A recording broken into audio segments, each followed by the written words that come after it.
એક પ્રાચીન ગામમાં રમેશ નામનો એક શ્રદ્ધાળુ ખેડૂત રહેતો હતો.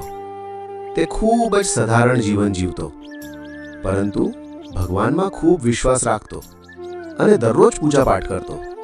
રમેશ ખૂબ મહેનતી અને ઈમાનદાર હતો.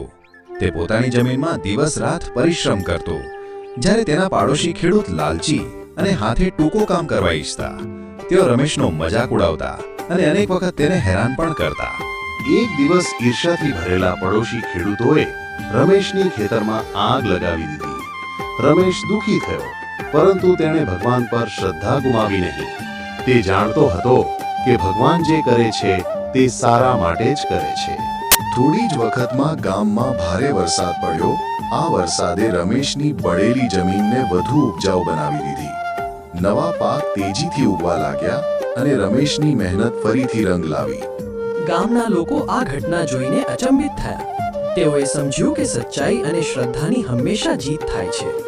બધા લોકો મંદિરમાં ભેગા થયા અને ભગવાનનો આભાર માન્યો. હવે ગામના લોકો રમેશ પાસેથી પ્રેરણા લેવા લાગ્યા. તેને ગુરુ માનતા અને તેની રીતે ઈમાનદારીથી મહેનત કરવા લાગ્યા. આખરે સચ્ચાઈ અને શ્રદ્ધાનો વિજય થયો.